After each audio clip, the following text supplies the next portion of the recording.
Okay, great. Thanks everyone for joining us. Very excited to have you here and very excited to do this very first webinar from Quora Computing.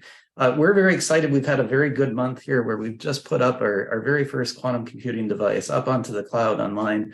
No doubt that's why a lot of you are joining us today to hear how to use that device, which today we'll talk about how to use that device for quantum simulation. Of course, it's good for a lot of different things. Next week, we'll talk about quantum optimization as well.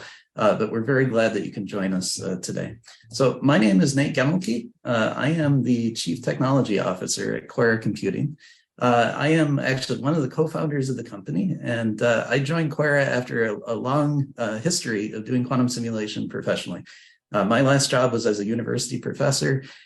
We have built a machine here that is at least for me the ultimate dream in being able to use commercial devices to really do cutting edge research and also start to explore the territory of quantum simulation with neutral atoms.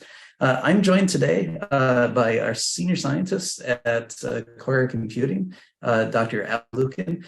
Dr. Lukin is one of the driving forces behind putting our new device, Aquila, up online for you today. Alex joined us after a very successful career, getting a PhD at Harvard, also doing quantum simulation, looking at things like many-body quantum dynamics, entanglement, and optics.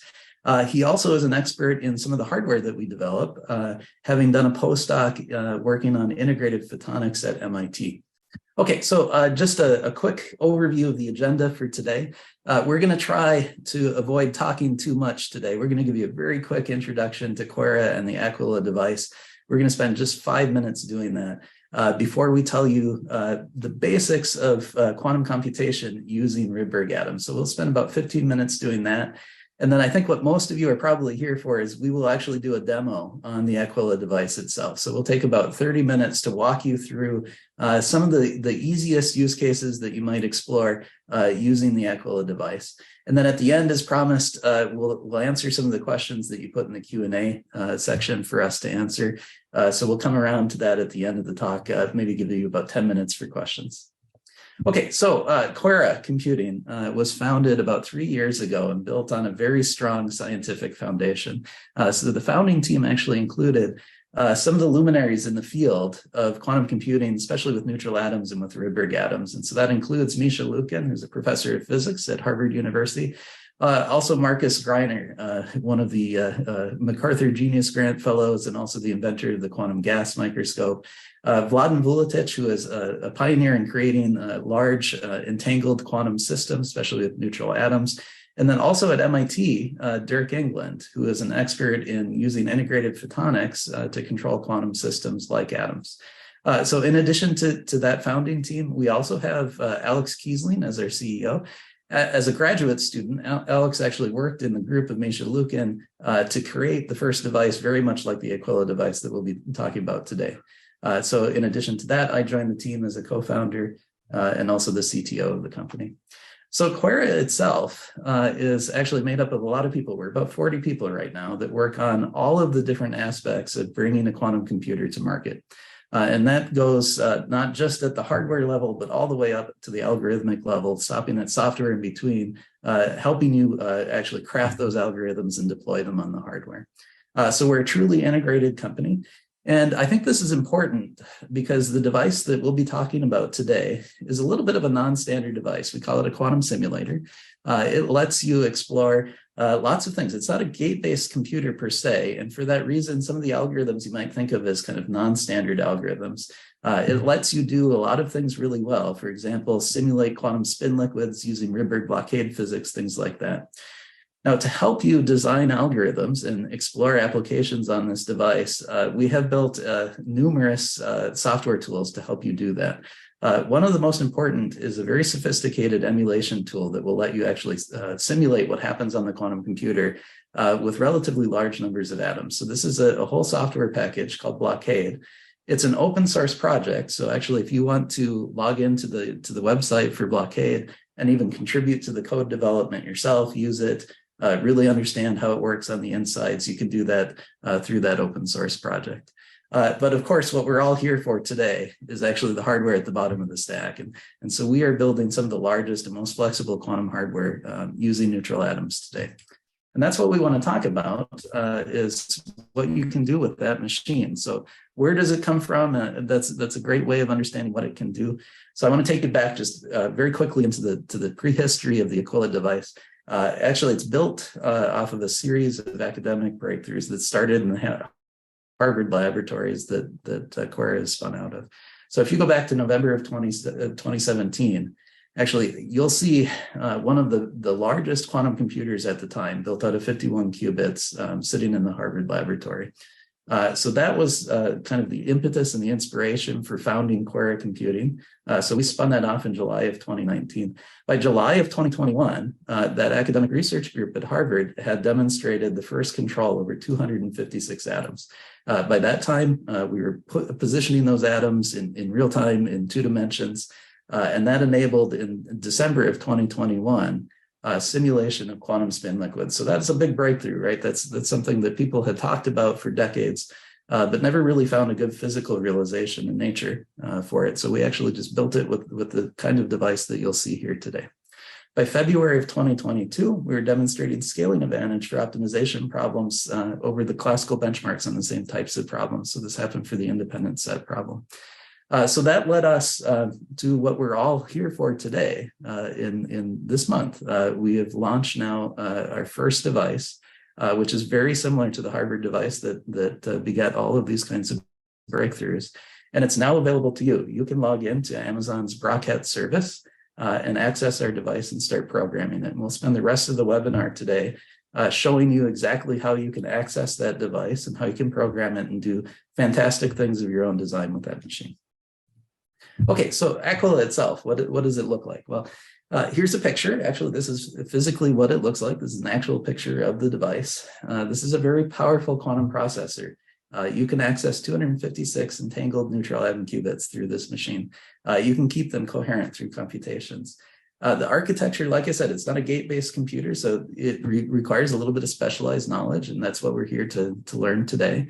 It works in an analog operation mode. We like to think of the power of this machine really being in how flexible it is to move the atoms around and put them into different kinds of geometries. So a good phrase for that is that we have field programmable qubit arrays in this device that we can use. Now, this is important too as time goes on. We have built this machine with a very modular architecture. And what that allows us to do is really upgrade this machine periodically. So you will see as time goes on, we will be rolling out new features into this Aquila device to allow you to do other kinds of things. And we'll come back to that at the very end of the webinar to let you know some of the things that we have on the near-term schedule. Okay, so what can you do with Aquila? One of the big areas that you can explore with Aquila that is really useful right now, today for scientific applications, is to do Hamiltonian simulation. So you can use this device to explore equilibrium quantum phases of matter, non-equilibrium quantum dynamics by basically whacking the system and seeing how it evolves in real time. You can also look at thermalization effects through that device. And you can build very exotic types of things like lattice gauge theories and explore how they work. It's not just for science problems that you can use this device either. It's also for real world problems in things like logistics as well. So a good area there is optimization problems. So if you have a big network analysis problem, you really have to crunch a lot of data in a graph. This is a good device for that. You can calculate a lot of properties of graphs like maximum independent sets, maximum cliques, minimum vertex covers, dominating sets, even do graph coloring problems with devices like this.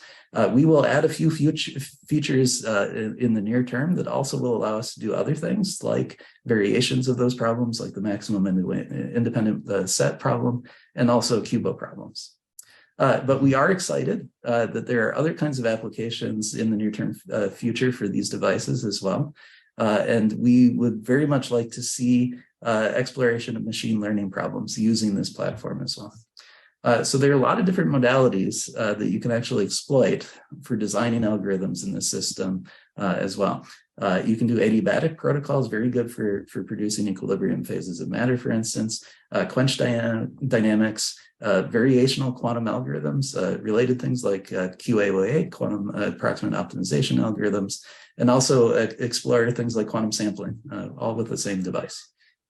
So that is a very rapid kind of introduction to not just the Aquila device, but also query computing. But I'm going to hand it over to Alex Lukin to take us through a real tour of all the innards of this machine and help you get started accessing and using the Aquila device to do all of the things that you can dream of with the machine. Thank you, Nate.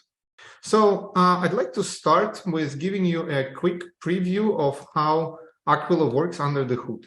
So we have a neutral atom processor, and in order to assemble it, we shine a lot of focused laser beams into the vacuum that has still some atoms of rubidium floating around. And as long as these rubidium atoms go near the focus of these laser beams, it can get trapped. And we can use those atoms for quantum information processing afterwards. So first thing we do is actually we take the image, and here you have an example image from our machine, where each bright dot corresponds to a single rubidium atom loaded into optical tweezer. So in order to do quantum information processing, we need to have a qubit. And for these purposes, we will use the qubit consistent of the ground state and the Rydberg state. We can apply a laser drive that will drive our qubit between those two levels. As a user, you will be able to tailor this drive to whatever applications you have. So these excited Rydberg states are actually very special. Their main property is that they have a different interaction strengths depending on the distance between the atoms. So let me illustrate this. Let's imagine that we have two atoms that are spaced far apart from one another. In this case, if I try to drive them to the Rydberg state simultaneously, they will be allowed to do so. However, the story is different if the atoms are placed close to one another. Here, the effect called Rydberg blockade kicks in, and now if I try to drive the system, only one of them will be allowed to excite it into the Rydberg at a time. And the energy for exciting the second one will be highly lifted for this case. And this really allows us to engineer interactions in a system by positioning qubits at different distances from one another. So how can we do this? And we can achieve this by implementing this so-called field programming qubit array architecture. And what it means that for each run of the quantum processor, you as a user will be able to define the qubit arrangements and hence the interactions in the system. And let me just give you a quick preview how can it look like. So for example, here you can create a register with 256 qubits on a square grid. However, we're not limited to the square grids. We can also create something like a Kagame lattice that will allow us to explore different physics. Or we can even go as much as put these atoms in the arbitrary positions, here outlining the world map, which might be useful for your application. And one thing that I really want to stress is that this can happen really on each run of the experiment. So here you can see an animation where each of the frames of this animation is the new realization of our processor. So you can kind of see the flexibility of the platform we have. And that's, we think, will allow you as a user to really explore these exotic phases that you can prepare, as well as being really easy to encode a new algorithm that you can come up with, as well as minimize the time between the iterations of the algorithms. So today, we're going to be focus our webinar on analog quantum simulation, and this protocol will be mainly focused around the Ising Hamiltonian of such type. So let's look at the terms in this Hamiltonian. So first terms correspond to the energy shift of neighboring atoms due to the Rydberg blockade mechanism that we've seen. And as a user, you will be able to adjust this term by varying the positions on the atoms in a 2D plane. The second term corresponds to a coherent drive, where you can control both the amplitude of the drive as well as the phase as a function of time during your quantum simulation. And last term is corresponds to an energy cost for Rydberg excitation on each side. And maybe some of you will be familiar with it in the concept of the chemical potential in the system. And we can introduce it by simply detuning the driving laser frequency from the qubit resonance. So in our example today, we're going to be talking about adiabatic state preparation. In order to do so, we first need to come up with a way how to start with our initial state of the register, which consists of all the atoms in the ground state and connect it to some ground state of this Hamiltonian. And we can do it by changing this excitation called delta. So if you notice, if this delta is large and negative and dominates the dynamics of the Hamiltonian, then ground state of H is actually all the atoms in the ground state, which is our initial state. So now if I look on the other side, when delta is large and positive, the atoms would actually be like to be promoted into the Rydberg state. So now if I tune delta from large negative to large positive, I should be able to promote all my register into the Rydberg state, unless there is an energy penalty constraint given by this interaction term. And so let's focus on it, focus on this term a little closer.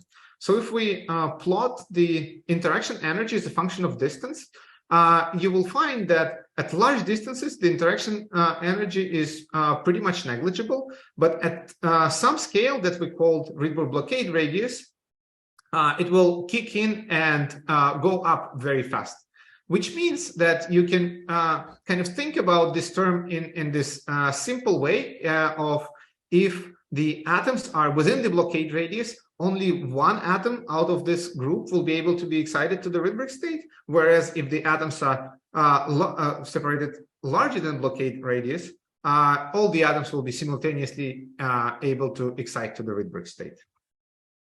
And let us illustrate this on this example of the 3x3 register. When we first consider the atoms spaced far apart from one another, and now if we try to sweep the tuning from large negative to large positive, all of them will be able to be excited into the Rydberg state. However, the situation is different if we now prepare the same register at smaller spacings, such that the distance between neighboring atoms will be within the blockade radius, but the distance between next nearest neighbor will be outside of the blockade radius.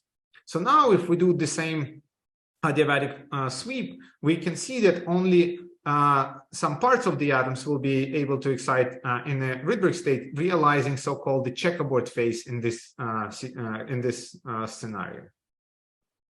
So this is something that we would like to see today in our demonstration example. So let me just also kind of tease you a little bit of like what these analog quantum simulators are good for. And just by kind of looking at the recent years scientific publication, such devices were able to study multiple phases of matter in 2 dimensions, as well as the critical behavior at their phase transitions. Also, as Nate already mentioned before, there was first realization of quantum spin liquid, a state of matter that was theorized for a long time, but no physical system was able to implement. And this state is actually very interesting because it's one of the ground states that possesses a large amount of entanglement, and it could be also suitable for quantum information processing. But we are not only limited with this device to studying ground states. We, in fact, can also study the quantum dynamics of the system far out of equilibrium. And one example could be the scarring behavior after the quench that was also demonstrated in the Harvard experiment previously. So now let's quickly take a look how would one program the Aquila. So each program will basically consist of three main steps. First, we will be defining our qubit register that will host our quantum simulation. Then we will define the drive that we want. And last part is we'll be running the simulation on the device and analyzing the data. And with this, I would like to switch gears. So once you log into the Amazon Bracket account, you will see a dashboard like this. And here on the left, there are a few useful tabs that you can see. So first of all, we can look at devices. And here you can see the availability of every device available on the AWS. And here is the query device Aquila. And you can see where when the next availability window starts. And for now, we are available to customers on Tuesdays, Wednesdays, and Thursdays. Now, on the top of notebooks, you can find your work notebooks that you can use with Aquila. And so let's open one of them and see how this looks like. So today in this example, we would like to do two things. First, get you familiar with the way you would specify your program on Aquila, as well as show you how by tuning the distance between the atoms, you can introduce interactions in your system. So let's start with that. So let's start by running some helper functions. And our first example would be to try to see the non-interacting 3x3 lattice that we can drive into the Rydberg state. So in order to start your program, we would like to create a new atom arrangement. And you can do so by calling the atom arrangement function from bracket AHS library. And here I will define a helper function that will allow me to make square lattices with the given spacing. So one useful tool that we have is the device capabilities that you can pull from AWS device. So in order to do so, we need to define a QPU object in this way, and then call the properties on it in order to get the capabilities. And since now we're trying to create a register first, let's look at our lattice capabilities of Aquila. So if we run this, we will learn that we have a user area of 76 micron height and 75 micron width available for your qubit placement. Total number of qubits should not exceed 256, and some constraints on the positioning of the qubits. So now let's move on to create our first qubit register, which is spaced far apart, larger than blockade radius, in order to realize non-interacting qubit arrays. So for this, let's define a lattice, 3x3 lattice with 15.7 micron spacing that we can do in this way. Also, let me mention a useful utility called show register from AHS Utils that allows you to visualize the register that you created, as well as it enumerates the qubits in order for you to make sense of the results that will come back from the device. So now you can see that we created a 3x3 lattice spaced as we wanted by 15.7 micron. So now let's move on to the next part of our programming, namely creating a drive. And again, let's start with looking at the Aquila capabilities of the Rydberg drive. The notable things that you might find useful is the detuning range, as well as the maximal Rabi frequency that's available for you. and note that these values are given in radians per second. So, right, so once we know those numbers, we can move on to create our piecewise linear ramp.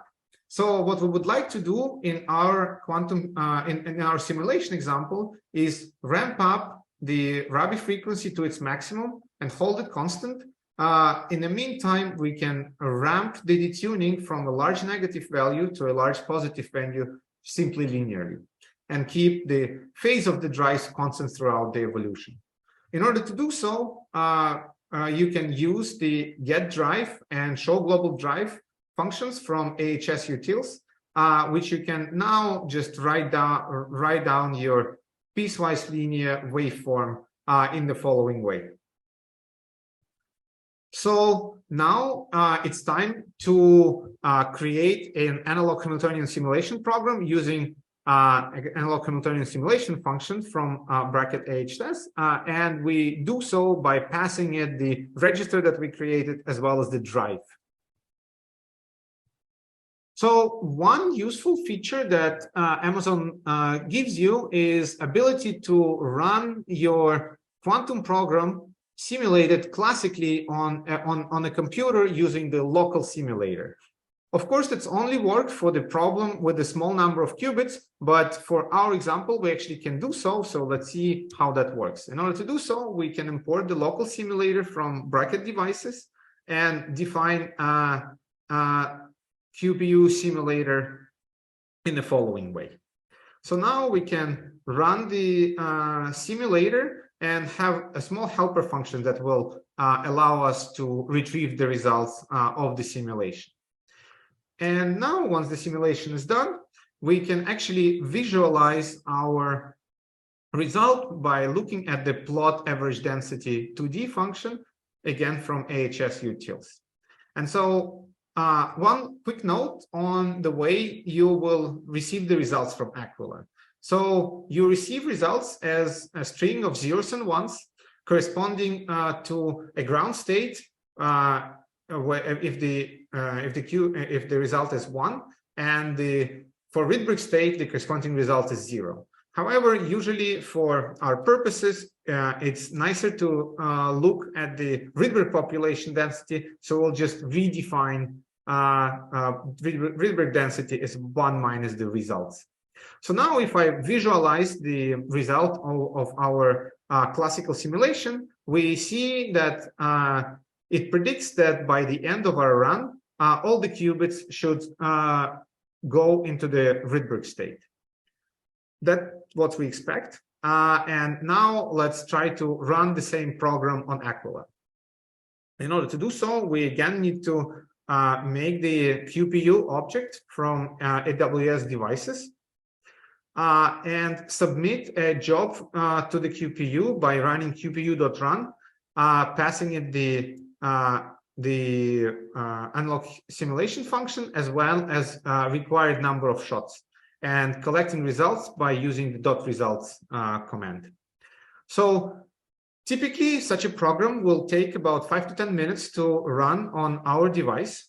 And here, for the sake of time, we have pre-computed one of the runs like this, and now we can just visualize what the machine will do at the end of the computation. So let's visualize the results from the machine.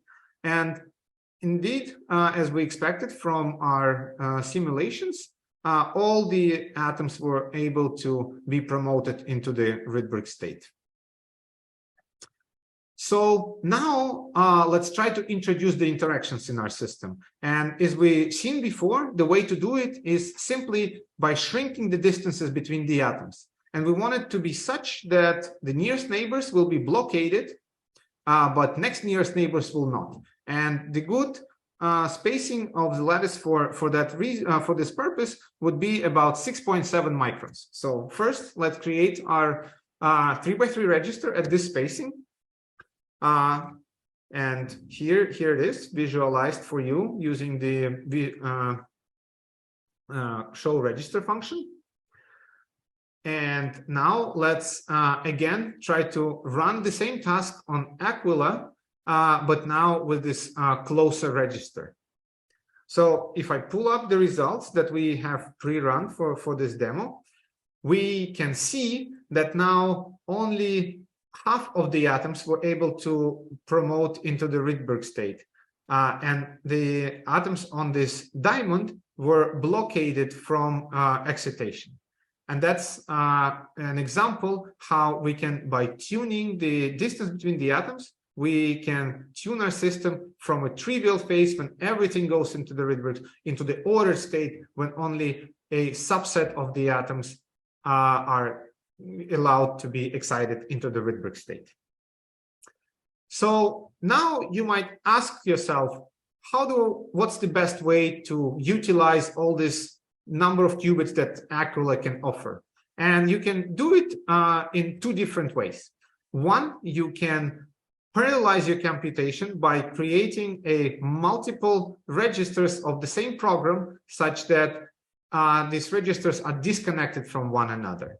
And the other, of course, more exciting thing to do is actually go to a much larger system that you're no longer will be able to explore classically. In this case, let's see these two examples in action. So first, let's start with creating a parallel register. In order to do so, we first find out the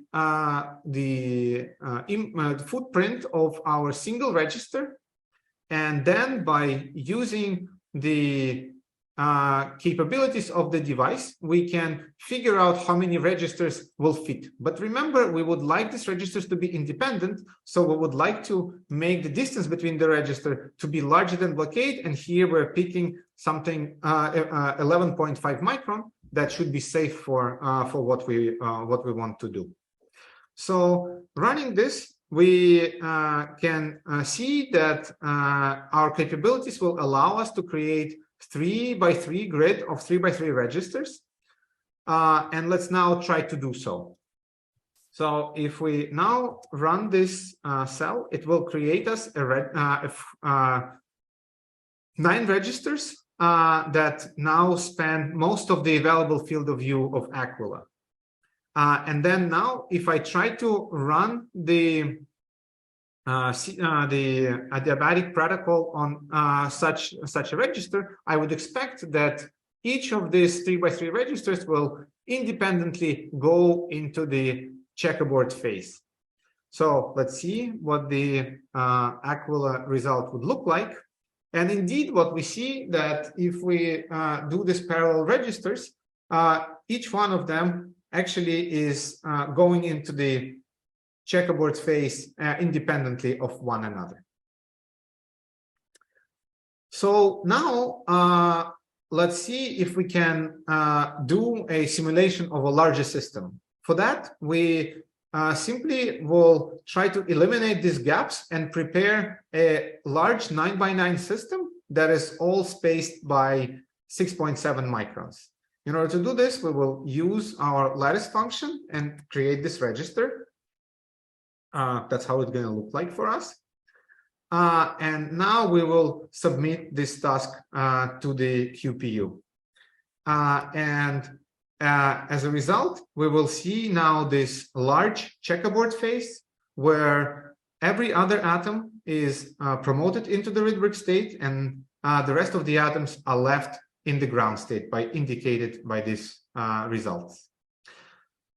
So, and that concludes my today's demonstration. And just before I hand things over back to Nate, I would like to summarize what we have seen today in this demo. So we have seen how to program and interact with the device, as well as how to use flexible lattice geometry to introduce interactions in the system and change the quantum dynamics in the system to arrive to different phases at the end of our simulations. And with that, I'd like to pass it to Nate in order to do some final remarks. Thank you so much. Okay, great. Thank you very much, Alex, for that very thorough introduction into how to use the machine.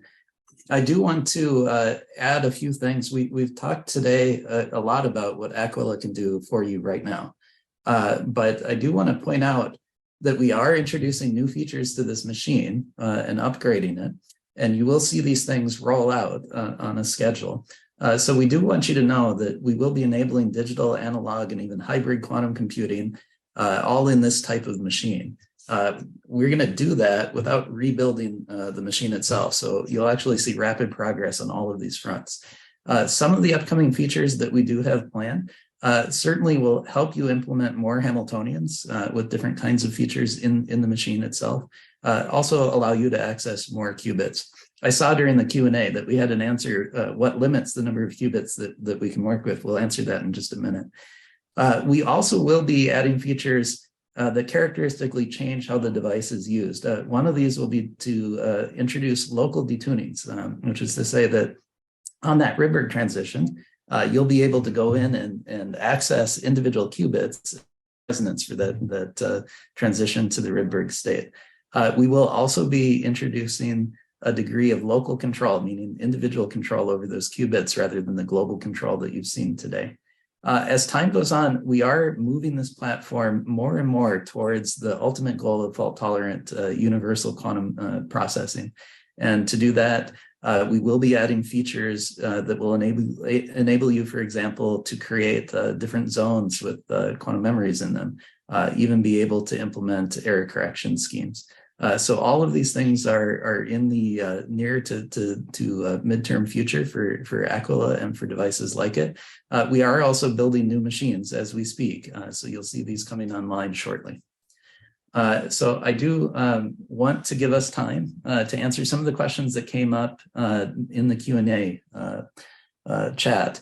And I think the way that I'll do this is I think that we handled a lot of them with our crack team of scientists that got in and answered them in the Q&A chat itself. But I do want to call out a few of these questions because I think that they're really great questions, and it might benefit everybody in the webinar to hear the answers to some of these things. Well, we've got people like Alex on the line. So the first question that I wanted to call out came from Lindsay. Lindsay was asking, what limits the size of arrays you can achieve? Is it the vacuum performance? Is it sorting time? How big of an array can you get to? And I'm going to hand that one off to Alex. Thank you, Nate. That's a great question. So currently, our arrays are limited by some technical problems, such as like laser power, such that we also have plans to increase. So our sorting probable fidelities, I think, are also given in capabilities, so you can look them up. And that's basically, I think that's the answer. Okay, great. I think we also have another question from Don that I thought was worth just kind of calling out and talking about, not just what we can do now, but also this near future, kind of to the point of the previous slide. Dong is asking, can Aquila do fast atom shuffling?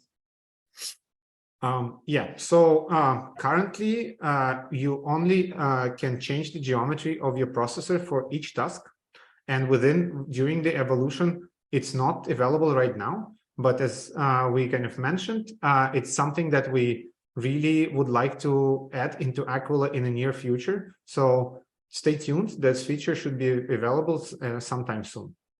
Yeah, and I do also want to call out that our academic colleagues down the street at Harvard have demonstrated the ability to move atoms in real time and preserve the quantum information. So this is something that we're very excited at Quora. We are thinking every day about how to get these into the machine, and we will have news for you in the near future about adding that ability to do that. I did want to call out another question came from Richard. He's asking, does the processor allow the interaction between arbitrary qubits, or is there some kind of constraint from topology that prevents you from having all the qubits talk to each other? So that's a great question. So basically, the way the qubits interact, they interact through this Rydberg blockade mechanism, which has very steep spatial dependence. So everything within about 8 to 10 micron radius you can make interacting. However, things are that's further apart than about 15 microns are generally would be non-interacting in the processor. So depending how many qubits you can kind of pack in within this blockade radius, those will be the qubits that will be strongly interacting with one another, and everything outside of this blockade radius will be generally non-interacting. But one thing I would highlight here is that this blockade picture is a little bit simplistic, and you really should look up how the kind of interaction scales as a function of distance, because, you know, for your quantum simulations, it actually might become relevant tuning parameter that you can tune to arrive at different phases of matter, for example. Another good question from Don. He's asking, what would the estimated runtime be in Aquila for a typical simulation task with about 200 atoms? Would it be several hours or a day? And what is the scaling behavior of runtime with the system size? So that's a great question also. So the main advantage of Aquila is that the runtime is independent of how many atoms you would like to have in your processor. So if you want 1 atom or you want 256 atoms, the runtime would be exactly the same. What matters is how many shots you want to do to average your results. And that's, you know, to give you a perspective of scale now, it takes about 5 to 10 minutes to run about 1,000 shots of your program.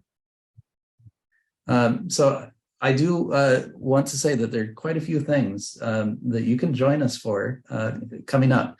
In fact, this webinar is just the first of 2. We will have another webinar next week. It will not be on the same topic. In fact, we'll talk about something else. We'll talk about solving optimization problems using the Aquila device as well. So you can join us same time, same day of the week, Monday, November 21st at noon Eastern Standard Time. If you want to register in advance for that, you can register at www.quera.com. Now, we also think that it's pretty important for you to be able to just get on the phone with our staff scientists and talk through the problems that you're interested in. We will have an office hour coming up for technical discussions to help you through any of the problems that you might have encountered along the way, accessing the machine or doing the things like what Alex showed you today, or things that that you came up with on your own and just had trouble implementing.